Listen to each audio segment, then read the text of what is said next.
Los movimientos reflejos son actos involuntarios que ocurren como reacciones motrices a estímulos visuales, auditivos, táctiles, etc. Son dirigidos por la médula espinal que puede actuar independientemente, y el circuito por el que suceden se denomina arco reflejo. Su función principal es ayudar al desarrollo de las diferentes conductas adaptativas del individuo al medio en el que vive. Esto lo logra a medida que va especializando y dominando sus habilidades motrices básicas para adquirir actos voluntarios con los que pueda sobrevivir por sí mismo. Los reflejos evolucionan de dos maneras. Filogenéticamente, puesto que en la evolución de la especie humana han sobrevivido los que han logrado adaptarse a las diferentes necesidades que han surgido a lo largo de la historia.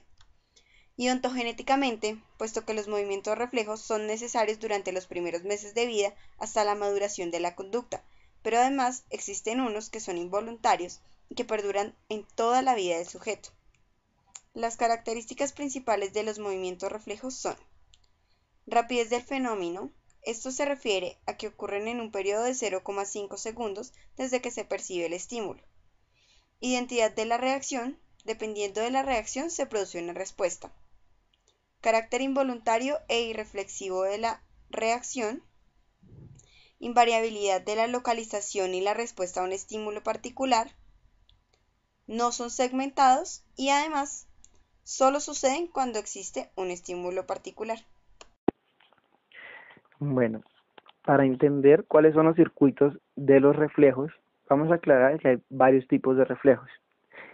Nos encontramos con los osteotendinosos, los de flexión, los primitivos, los vegetativos, los condicionados, los patológicos.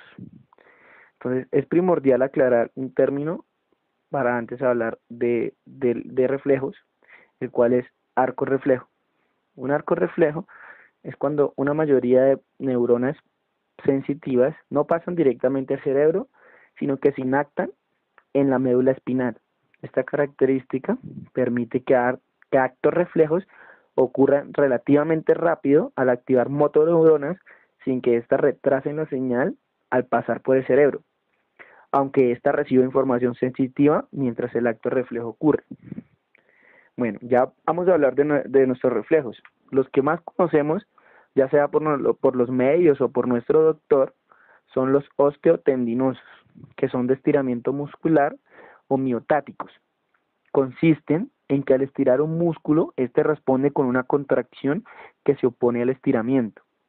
Este tipo de reflejos se obtienen en la práctica médica realizando una percusión del tendón mediante un martillo de reflejos u otro objeto adecuado para este fin.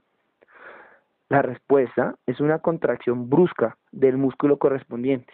Los principales reflejos pertenecientes a este grupo son el reflejo bicipital, que es la contracción del músculo bíceps braquial, el tricipital, que es el tríceps braquial, el estiloradial, el cúbito pronador, el rotuliano, el aquiliano, el medio pubiano, el nasopalpebral, el superciliar y el macetirino.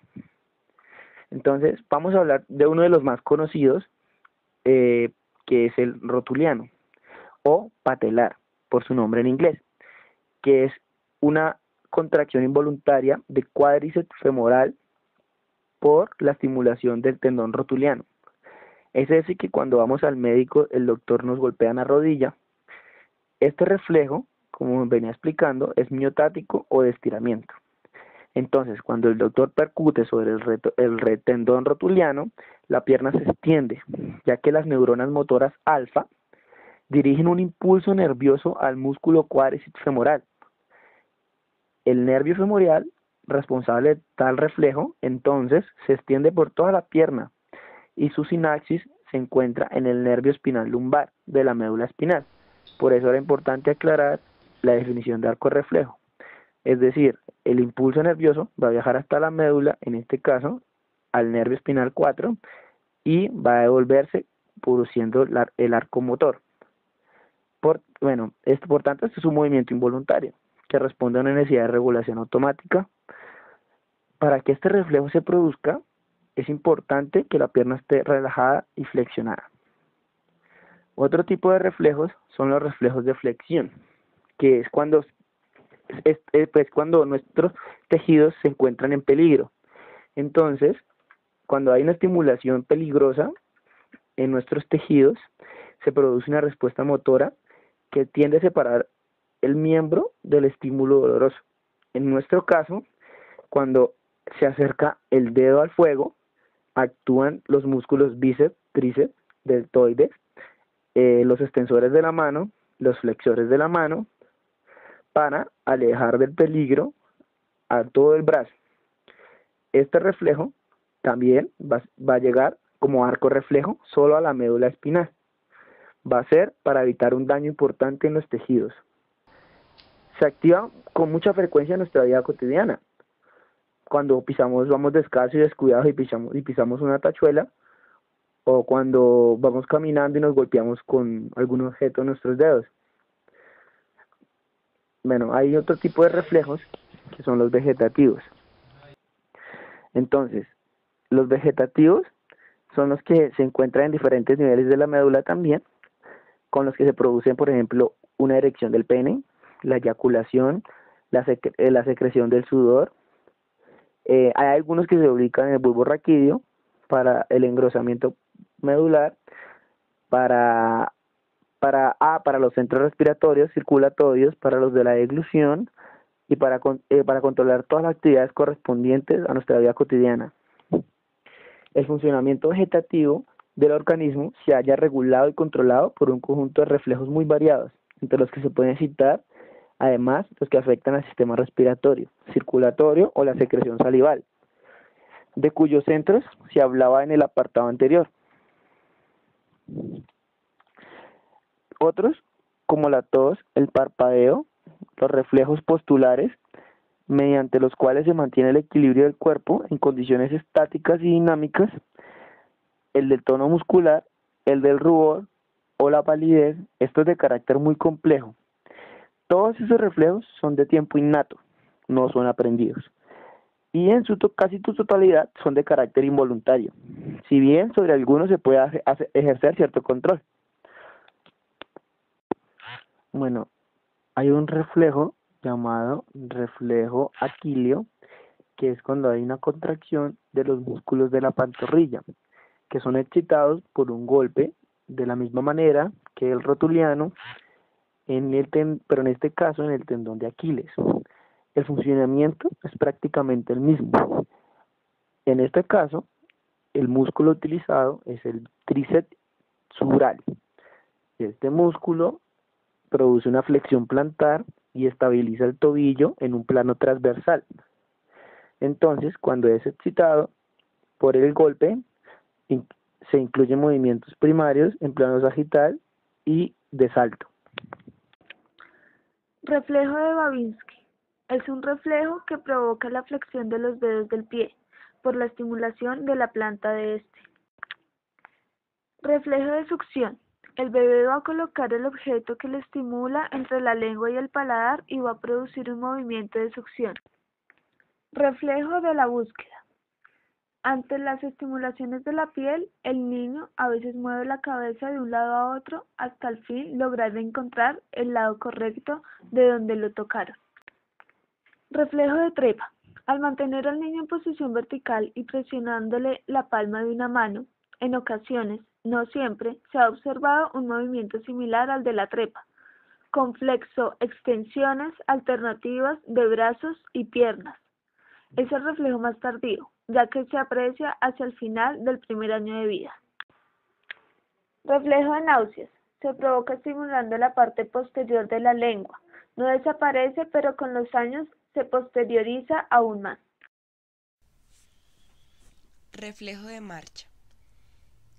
Se sostiene el cuerpo del niño en posición vertical por las axilas, procurando que las plantas de los pies entren en contacto con la superficie plana. En respuesta a ello, el bebé inicia movimientos rítmicos de marcha. Este reflejo desaparece en 3 y 4 meses de vida del bebé. Reflejo del gateo. Si ponemos al bebé boca abajo sobre una superficie, él trata de moverse haciendo presión en sus rodillas y empujando con la planta de los pies, provocando el gateo.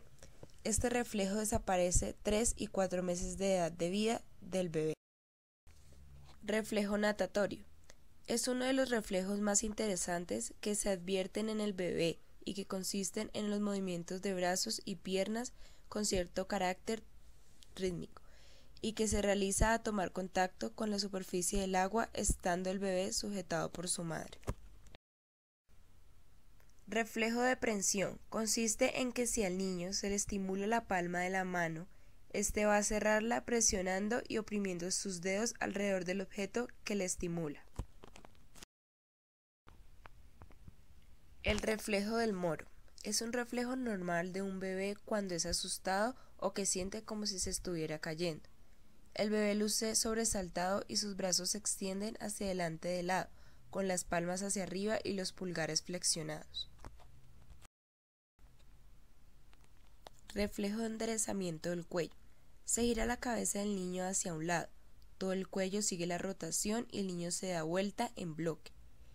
Cuando este reflejo persiste, no permite la rotación entre la cabeza y el tronco, y por lo tanto impide elevarse desde la posición boca arriba. Enumeraremos 6 reflejos que están presentes permanentemente en nuestra cotidianidad y que surgen según sean estimulados. El reflejo del parpadeo al contacto con la luz o con el tacto. El reflejo de estornudo cuando las vías nasales se estimulan. El reflejo de bostezo cuando se necesita más oxígeno. El reflejo de la tos al estimular la garganta o al contacto con sustancias. El reflejo de deglución, acción de tragar líquidos o alimentos. El reflejo nauseoso al estimular el fondo de la boca produce náuseas. Reflejo de Galant.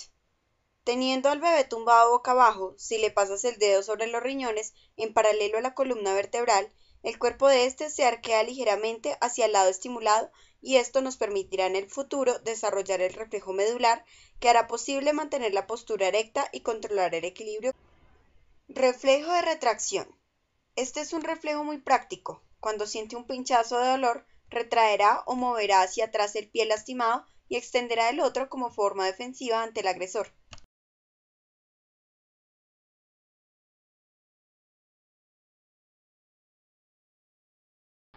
Levante el pie hasta la altura de la rodilla, sin apoyarlo en ello. Mantenga esta posición. Ahora haga lo mismo con el otro pie.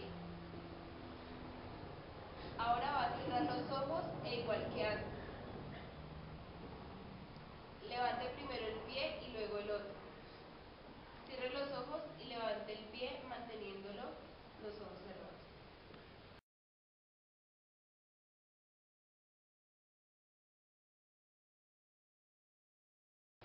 Trote suavemente llevando las piernas al pecho. Ahora hágalo más rápido. Más rápido.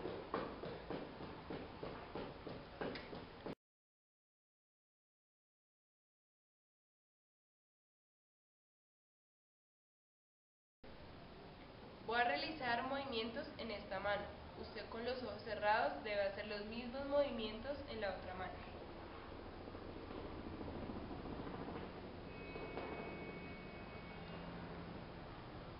Cuando observamos las múltiples acciones, las innumerables respuestas que diariamente el ser humano hace para adaptarse a su entorno, notamos que es una máquina viviente equipada con una serie incontable de circuitos que se relacionan entre sí para dar las respuestas que requiere en cada momento.